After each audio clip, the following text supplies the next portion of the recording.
Hello, I'm Michele Shuster, and I am very privileged to have with me today Chris Ramdeen, who's the newest attorney at our office and also a former Ohio Assistant Attorney General. And so we're going to be talking about all things AG today. We'll probably go a little bit into the FTC and FCC as well, but this is just really a conversation that we're having that we're happy to invite all of you in to listen to that conversation.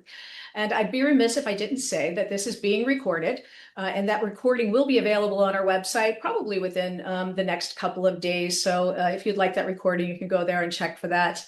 I will say that because Chris has been recently at the AG's office, there are some matters we can't talk about. And so if he seems to stop short maybe on answering some questions, it's because he still has attorney-client privilege with the AG's office. So any of those matters that were disclosed during those AG meetings or in conferences with other attorneys general, there is some limited amount or scope of information that we can provide around that. But generally, I mean, the great thing about the attorneys general's offices is that they are political offices. And so the AGs do like to promote the initiatives that they are taking. But what we hope is that we can just give you a little bit of an inside look at how the AG's office functions, how they set their priorities, who the cast of characters generally are within the AG's office, and kind of what we can look to in the future. And before we get started, I just thought I'd say that, one of the things that we would attend when we were at the consumer protection section at the AG's office is the National Association of Attorneys General consumer protection conferences. These happen at least once a year. If big issues are going on, sometimes two times, generally sponsored by NAG, National Association of Attorneys General. So I thought I'd just share with you the agenda. Our partner Helen McMurray is there attending for the law firm today. But I thought this first one was really interesting, and it's a rose by any other name. And it's about dynamic differential surveillance and algorithmic pricing. And so for those of you that aren't familiar with that, it's basically gathering information about consumers and then offering a specific targeted price to them based on whatever that whatever that algorithm is. There we go. Mhm. I don't know. It's probably something that's been going on in the AG's office for a while, that topic. Right. I think Wendy's was testing something with that Oh, with their interesting. drive-through for a little bit, and that raised a little concern. Mm.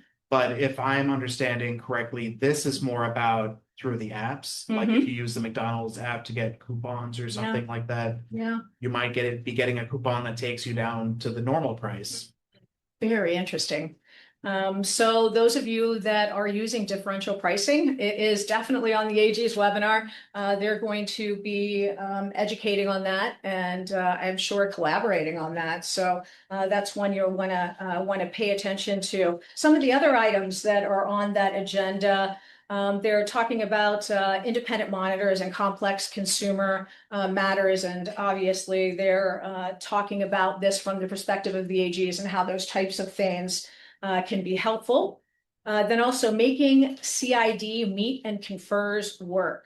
And so CID stands for Civil Investigative Demand. And so that's generally a subpoena that's been issued by the AG's office. All AGs have subpoena power.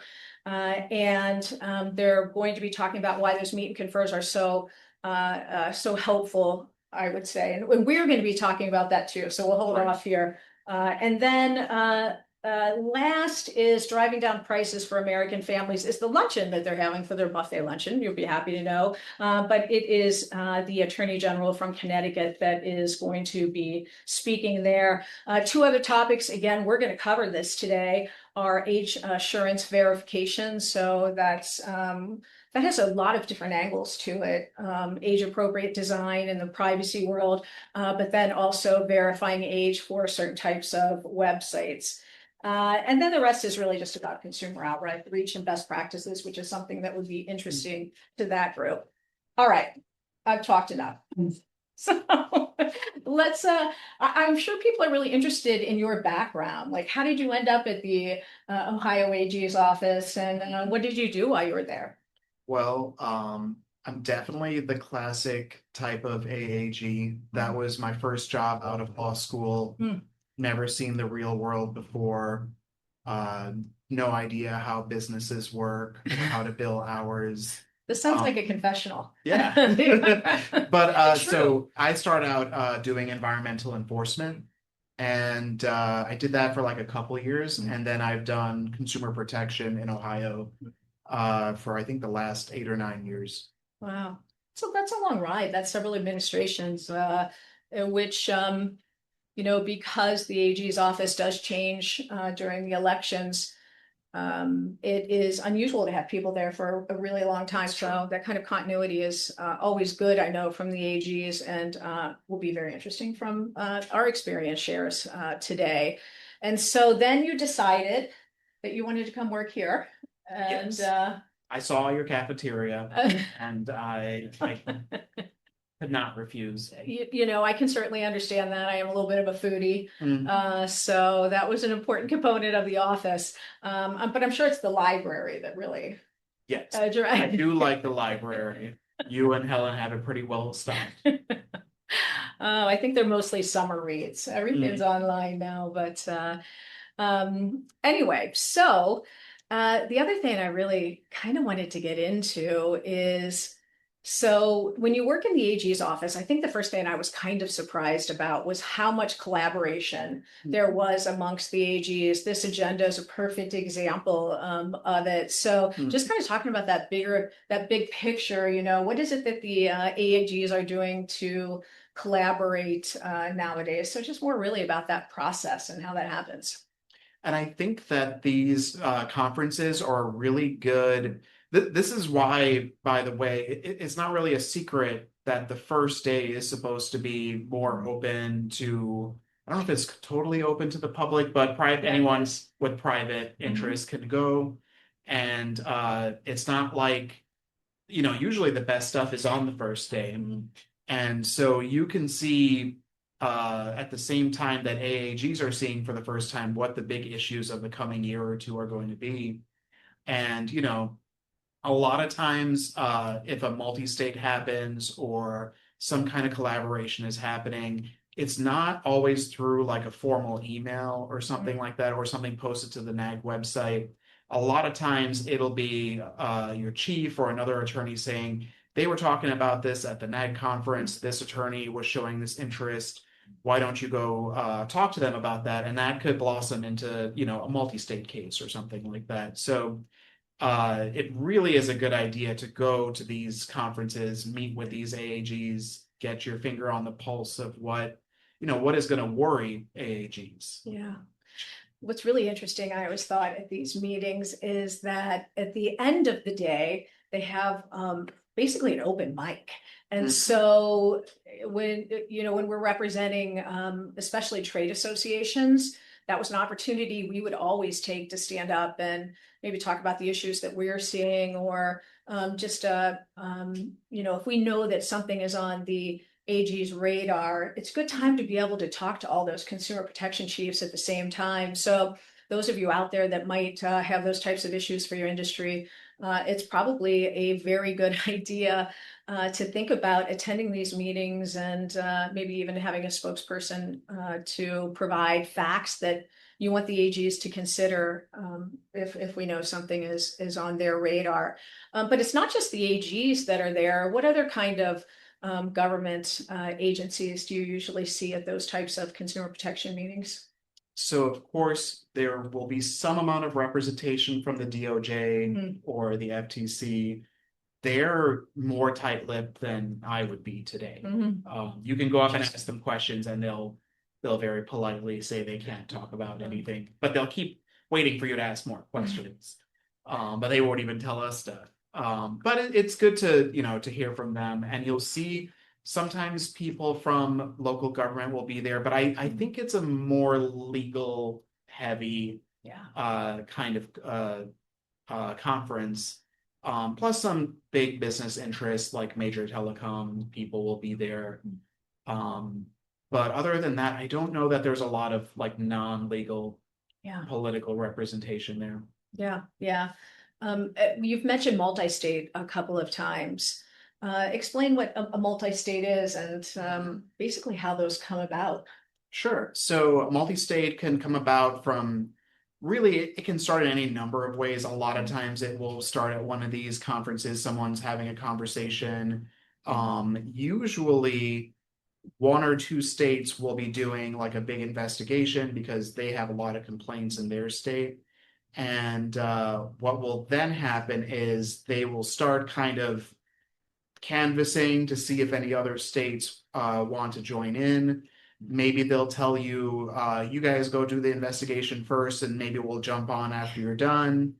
But sometimes it'll be like a whole thing where a lot of states join together and say, let's issue a CID together, like a investigative subpoena together, so we have more leverage and bargaining power. And then a lot of times in these cases, that's kind of where the real battle happens, is that the subpoena is issued, they negotiate with whatever company that they issued it to, often ending in a lot of different consent agreements signed and entered in individual states. Yeah. Very rarely, I think it would go to like an actual lawsuit, and then maybe a consent judgment or normal litigation. But the big thing is that I think the investigatory phase is where most of the work is being done. Yeah, yeah. And there's an executive committee that always kind of heads that. It's usually, I don't know, 5 to 10 states. Rarely is it more than 10 states. Chris and I, as we were preparing for this, I was telling stories about how when we would be involved with multi-states when I was there. There was always one attorney general. He was from New York. I guess I don't really need to say his name, but we would all agree that when we had reached a settlement on a specific multi-state, that we would do a press release at the exact same time. And without fail, that attorney general always did it the night before. Right. And so it was good to hear that they've handled that a little bit different now, and then Well, those types of things aren't really happening anymore. There's less outright deception, Yeah. I would say. I think That's an usually ironic term. if you ask an Yeah. AAG, when are you gonna file this, they will honestly tell you that they don't even know. Yeah. Or they're not even allowed to give a date. Very, very, it's interesting. I think Ohio is usually on executive committee, or at least they always were in these types of multi-states. And understanding who's on that executive committee can be really important. Yeah. Because they're the ones who are going to lead the negotiations, and the ones that will be doing most of the direct outreach. And Chris said that they're usually not litigated, and that makes all the sense in the world. Can you imagine having a lawsuit that involved 50 different states and Right. trying to resolve that? So I will say that no one ever wants to be the subject of a multi-state, but being able to resolve that as a group is really becomes a very helpful thing. So I think, in our world, we're usually talking about the AGs from the consumer protection section, but there's a lot of different other sections. You had mentioned that you were in environmental, and maybe it might be a good idea just to maybe, talk about the other types of issues the AGs handle, and that there are certain industries that might get an outreach from them versus, the consumer protection section. So we kind of touch on almost everything, I would say. That there isn't many, I don't think there are many industries that would not brush up against the AG in some way, whether it's for like a labor dispute or like workers' compensation, charitable, will probably interact with even with the nonprofit organizations. You probably, I mean, hopefully you're lucky enough to have to deal with antitrust at some point. Congratulations, and I'm sorry if you have to. Yeah. Hopefully most will not have to interact with criminal, which I did work in criminal for a little bit as a clerk. Interesting. Very interesting. Was that primarily working with local law enforcement, or was that national as well? It was mostly, we represented prison wards, Oh, basically. interesting. Very interesting. Huh. I wasn't even aware of that. I'm sure it was on your resume. Like we would get, there would be all these filings for like habeas corpus That or makes like, sense.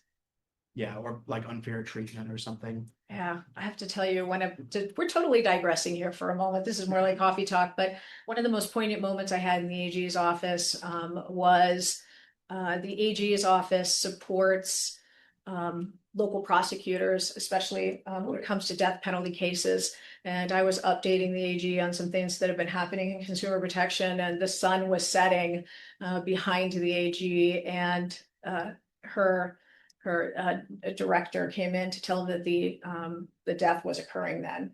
So I was sitting in the office. It actually still puts chill to know that you are involved in those types of things that have those kinds of advocacy results. So anyway, completely off of this, but it's just the types of things, as you mentioned, the AG's office gets involved with everything because they are the lawyer for the state. So I think it's really important to, as a business, to understand in the AG's office, because they do have a lot of power to issue subpoenas, to gather information, to prosecute on behalf of the state for the various laws, and in particular the unfair, deceptive acts and practices, consumer protection laws. So like within this section, within the AG, within the consumer protection section, like how do you decide nowadays, or how are they deciding nowadays what their enforcement priorities are? So what kind of businesses they're going to be looking at, right, or maybe even specific companies if they're large companies. I know Meta has gotten a lot of attention from the AGs lately. So how are those things decided? So I think there's kind of four ways that this usually happens. So the first two are from the top. So there might be like a greater agenda, like a policy agenda that the AG has, like AG Yost had a big anti-robocall kind of plan. We're going to come back and talk about we that. will definitely talk We'll be about talking about that one for a little while, yes. And that, of course, resulted in like a whole new unit in our office. And then sometimes there will be like something all of a sudden will come up, like I'll get assigned a case because the administration was interested in it. Maybe it's like it has like a criminal element, or it's just in the news a lot. And so that will come to our attention. I would say probably the biggest source of any attention you can get from an AG is consumers themselves. So let's talk about that for a little bit. How do the AG's offices, and in particular Ohio, I guess, how do they learn what the consumers are complaining about? How do they get those consumer complaints? Yeah, so it works maybe slightly different in Ohio. A consumer can complain to the Attorney General themselves, and there's like the Ohio Protects website and things like that for them to do that. Unlike some other states, consumers can complain to the Better Business Bureau and or leave like a bad review or something like that, and that eventually does come to the AG. We have a memorandum of I think it's a memorandum of understanding or something with the BBB. So a lot of people will tell you like, well, the BBB is not like a government organization. That's true, but just because something is happening on the BBB website doesn't mean it's not getting sent to the AG at some point, depending on what state you're in. Once it gets sent in, a complaint specialist will work that complaint. So they'll probably reach out to the person complaining, they'll forward it to the business that it's about, and then they'll do what we call IDR, which is informal dispute resolution. And this is a really crucial stage because a lot of things that could become an investigation could very easily be diffused at this point. As long as the business is on top of it, they're communicative. I would say most of these complaints probably don't end up going to investigation. They kind of fizzle out there because, the business is responding. It looks like something is going to happen. But if it doesn't, then it goes to an investigator. And the investigator will kind of have to make an executive decision and say, I think this needs to go to an attorney based on what I'm seeing. I don't think that we're going to resolve this. Usually the investigator will also try to contact the business or send a letter or call them. And then finally it goes to the attorney, who ultimately makes a recommendation to administration of whether they should file a lawsuit. So would you recommend not responding to an attorney general's office? No, I think that's a bad idea. I think that is a horrible idea. Yeah. I think that one surefire way to get the attention of the AG's office is to ignore them. They take that personally, I would say. So a lot of times I get that question, and you'll start getting that question a lot now too, is, should I have a relationship with, it could be the AG's office, it could be the FTC, it could be the FCC. CFPB was probably on that list for a while, not so much now, but the answer to that question is an emphatic yes. Yeah. Hiding, especially when you're in industry that may be one of those priority industries, is rarely a good idea. There are a lot of misconceptions from maybe AAGs that haven't been in the business world before about how things operate. And I know when I was in the office, having businesses and trade associations come in to meet with us was really an educational experience, understanding where the pain points were and why sometimes it's not always easy to meet consumers' expectations, or maybe even there's something in the law that should be changed as a result of maybe a change in the industry or those types of things. So having that type of relationship, I think, is a good idea. Like you don't I agree. Yeah. And you know how so many meetings we meet with someone and it looks really bad on paper, and then we get in that meeting and we realize in some cases this person just had bad luck with their business. In some cases, they're just bad at business. But we don't prosecute being bad at business, right? Like that's not something that the AG is interested in. So what we're really looking for is some kind of bad faith action or some kind of gross negligence. And when I say that, I'm not saying that's a standard for for these UDAP laws, but the AG wants to make sure that you're actually running a real business and that you're earnestly running a business. That's what we're looking for, is earnestness. So hiding in obscurity, I think, is a worse plan than just talking to the AG, giving them the details that they're probably missing. I mean, most of us can't run businesses. We don't have the aptitude to do that, and that's why we're attorneys, and not private attorneys. And so you should fill them in on the reality. Exactly, right? In the same way that the AG should be sensitive to the facts on the ground as the business, remember that you have a lot of information they don't have. And being forthcoming with that is usually your best protection. Yeah, I think that is such a great point. And a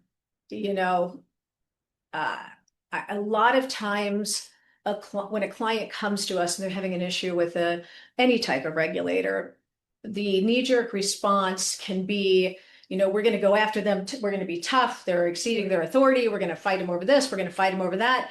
And the good attorneys are going to say, I hear everything you're saying, and yes, we will consider that. And yes, those are things that we'll talk about. But what we need to talk about first is they need to know who you are as a business and a business owner or a business management team or whatever that is. And then why this is an issue, or why, more importantly, this is not an issue. And or if it was a mistake, ways to deal with that, different approaches, but all of those involve telling that story and trying to work with them. Now, sometimes AGs will not be reasonable. Sometimes AGs will not be reasonable. And so we end up litigating, but more often than not, you're able to work those things out at the beginning. And, the AGs have limited resources. They have limited Chris's in their office and investigators and those and the priorities that they've set. And so always a good idea. I agree with you to reach out and have those conversations with the AG's office. So a lot of things come to the AGs through complaints, and I'm sure press drives some of these things. Going to the NAG meetings, hearing about what the other states are looking at. And you had mentioned the robocall, the anti-robocall task force, and that's a great example of how when something becomes a priority, not only for the specific attorney general, but all of them, in response to a problem that they see that is very large and that the federal agencies are getting involved into, that they'll create something like this. And so that RMD task force has been around for quite a while. And maybe just give us a little bit of insight, who the main states are. And, you had mentioned before about how information comes to the AGs. I know they get a lot of information from a lot of different sources and for the RMD. So it'd be great to have some insight around that. Yeah. So it started just a few years ago, I think 2022. It was not long after Stir Shaken became a thing. And I was kind of like a helper on that task force, not like a main member, for like a couple years. And Who is Ohio, the main? I would say Aaron Leahy. Yeah, no, yeah.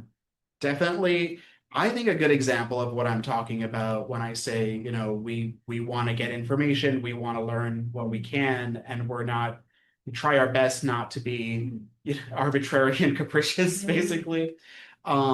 So she is a very good source of knowledge and definitely a person that I think you will be happy to be talking to on the other side. I believe North Carolina is Happy also, might be a little bit of an overstatement. I oh don't yeah, think I can never be if happy it has to talking be to Erin. somebody, She's yeah. amazing. Don't get me, that has nothing to do with her, but yeah, Um, she's top. so it is just like a few states driving it, but it's very well organized. So you could be talking to any number of states because the task force has the leadership, I don't know if they call it the committee. Yeah. And then they have like these well, maybe I shouldn't get too into detail in the internal organization of it, but they will create tasks for sets of AGs to work on, and then they'll collaborate on sending, CIDs. And you might end up in a meeting where you're talking to 6 or 7 AAGs at the same time, Mhm. all asking you questions. And that's that's going to sound scary, but in a lot of cases, you will probably only get that CID if you haven't been, I guess, agile in addressing like tracebacks, or like if there have been repeated issues with a given telecom customer. So, I mean, without getting too into detail, I can say that most of the time, if you're getting investigated, it's because they saw that complaints were happening and they weren't being addressed. And it's kind of the same pattern you see with regular complaints too. Yeah. What you said here is so interesting to me for so many different reasons. And it's kind of indicative of the conversation. So I have had those conversations with Right. 8 of those AAGs, and it's North Carolina, it's Ohio, it's Indiana, it's probably Michigan. I'm trying to think who the other 3 were, but really North Carolina, Indiana, Ohio are the ones that are driving that train. And so the ways that they get information, first, the traceback group, the industry traceback group, which is run by US Telecom. And what I found interesting about what you said is that either, I think you used the term violation maybe, or complaint or something. Complaint or traceback. Yeah, something like that. Yeah. The interesting thing about the tracebacks is that they don't have to be violating the law. They can be nuisance calls. And so that was something that I was always emphatic about with that group, that we understand that we may have people that are initiating these tracebacks. And if you are a member of the traceback group, you can initiate those tracebacks. And David Frankel is probably one of the infamous ones, because he started as the administrator of the traceback group. And he also has a system called Raptor that's a honeypot. And so that information is provided to the AGs. There are also a number of different honeypots and private companies out there like UMail that are providing those. So a lot of different ways that those can come in. But the important thing that I thought you also mentioned is when you have that call, they already think that you have done something wrong. So that educating, right? So that educating that group and explaining exactly what's going on is so critical. And Also, remember that by the time you end up on that call, they probably have a lot of information you Yeah. may not know they have. Yeah. So that's another reason why being open and honest, or well, to the best that you can, Yeah, yeah, is a good idea. yeah, yeah. And they will let you know during that meeting what they do have most of the time. And so usually that'll end up in a follow-up call of some type. But it's a good example of how the AGs come together to really capitalize on the joint resources that they have. And Erin Leahy, she was at the AG's office when Helen was there, when I was there. She was an investigator when we were there. She subsequently went to law school and became an AAG. So lots of experience in those lifelong AGers. So let's see, we're only at the top of the hour, so we're doing well. We still have about 10 or 15 more minutes. If you have questions, feel free to put those in the Q&A box, and we're happy to answer those types of questions. In the meantime, I think that the other topic I wanted to cover was, there's a lot going on with Meta. Mhm. I know you can't talk anything about that, but this is a multi-state that is going on right now. And the reason that's interesting is not just because of what's happening with Meta, but really the potential it has to establish precedents for other companies that are out there, especially as it involves juveniles. So maybe if you could just talk about some of those issues that are there and, what you see kind of coming down the pipeline for Yeah. verification and age appropriate design. Yeah, I mean, it's a big topic and it Mhm. touches on so many things. And I think one thing to keep in mind is that every state has this like potpourri of like almost unrelated child protection laws of some kind. And you always have to be careful because if you're not really scrupulous with your data or you don't protect it well, what you might think of as just like a data privacy violation could also end up being like a COPA violation. Like you could end up being liable for something related to children's data, or are Child you Privacy Protection Act. right, Mhm. or are you advertising to children? So AAGs, they're tactical like any other lawyer, and so they will look at well, what kinds of violations can we assert to get this into state court or to kind of up the emotional ante, make this clear, like that this is like a really bad issue.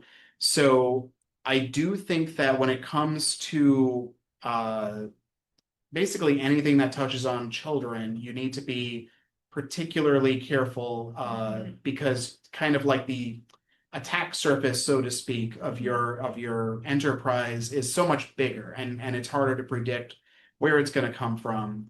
But I think with the Meta one, there's kind of a couple different issues, right? So one was like the addictive scrolling stuff, Yeah. which I don't think I dare say most people who would be watching this webinar do not own one of these platforms. But the other one is the age verification. And I think that's going to be a really big consumer protection and data privacy issue in the coming years because a lot more vendors are going to be collecting and carrying information on your behalf. And there's probably going to have to be some kind of KYC happening, but it's unclear like for the Ohio version of one of those statutes, I don't think there's a lot of guidance on what a trusted vendor should look like who performs reasonable age analytic or age verification for you. So that's one of those things where probably need to account for that in your privacy policy. But it's really hard to tell where that's going to go going forward. Yeah. It's an interesting topic. And, as you really start to consider the magnitude of that, Mhm. you think, children, we're not really advertising to children. That's not really our target audience. But then you start thinking about just like, let's say you sell automobiles or you're selling insurance for automobiles, or it's a market that's particularly attractive to children. Companies are now being required to anticipate that those are marketplaces that people under the age of 18 are going to go to, and these Right. additional considerations need to come into play. So this is definitely an area from what we're seeing out there with what the AGs are looking at right now, the significant resources they're putting towards that. I was at the International Association of Privacy Professionals about 6 weeks ago, and this was the main topic. It was about protecting children. Hmm.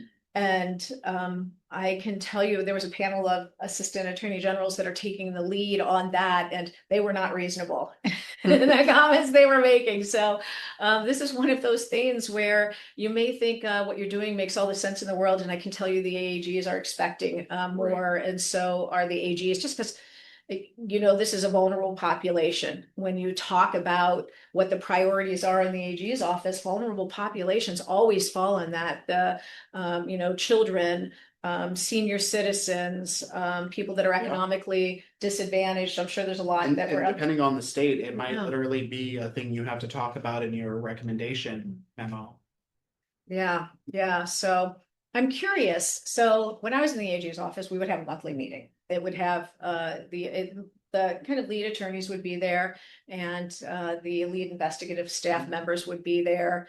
And we would literally go through all of the different things we talked about, how you gather information, and then based on all of the other things we've talked about, if it's an AG priority, how many complaints you're getting, whether the other AGs are looking at this, whether this is particularly atrocious case, and then we would decide, okay, these are the ones we want to put more investigative resources into. Is that how it still operates? Usually, I mean, a lot of times it's less down to, it's always discretion on the part of the AAGs and the chief, but I really think that it's a little bit more data oriented, like what's the loss potential here? How many complaints did we get? Yeah. I would say that's probably the main driver of what gets brought to litigation. Yeah, yeah. I think I think that's pretty similar across all the AG's offices.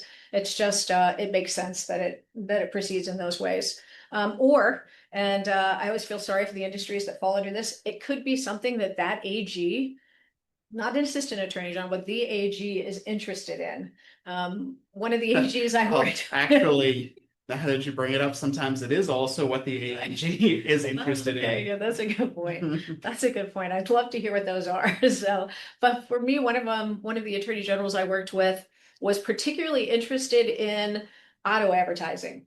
Right. And so I'd be called up for a meeting probably about once a month, and they would have and this was back when they had newspapers that had auto ads in them, and we would literally sit down and go through the auto ads. And one of the auto dealerships that was doing a particularly bad job at advertising, they sent me in to train their team on how to do I don't advertising. think we do that anymore. I don't think this would happen anymore. But you know what? I thought it was a good service I for bet that. they were happy. It was a good service. Yeah, that they would understand what would trigger a unfair deceptive act and practices claim in auto advertising. So I was on that team actually Oh, were you? until like just a couple of years ago, the ad team, and most of it was vehicle advertising. yeah, Because yeah, in Ohio we have the rules just for that. yeah, yeah. It's interesting. It's interesting how those but again, it goes back to what we started talking about was getting to know the Attorney General's office. And there's lots of different ways that you can do that. You can do that through the associations you belong to. Maybe you just want to go in and have a meeting with them because you think there's something particularly either bad happening with the industry and enforcement, or that you think that the AG should be, provide some additional education on something. I agree. Well, is there anything else that we have not covered? As we haven't looked at my notes at all, but this was just an easy conversation. It's been a while since I've done one of these, but there's a good chance your state AG does some kind of like education program for businesses too. It's worth looking into. And sometimes they will let you schedule a presentation just for your business. When I was in Cyber Ohio, we used to go and educate people about the Ohio Data Protection Act. And we have like an education section where they go and give presentations on that stuff. So, it's good because when you meet in person, you can hear some of like the perspectives that maybe they can't write down on the website or put in a letter. You could get more of the human side, understand like when something comes down to someone's discretion, what kind of opinions the people that you're going to be working with might hold, right? Yeah, that's a great point. A really good point. I think that's a great place to wrap it up. I don't think we have any questions that have been asked. So that means that they were so completely enthralled in what you were saying, Chris. Or nobody is watching. I can tell you that's not true. Okay. Well, thanks for joining us today. As I said, this will be available on our website. If you'd like to meet Chris, please feel free to reach out. His email address is on our website, and we're always available for a call. So thanks for spending time with us today. Thank you.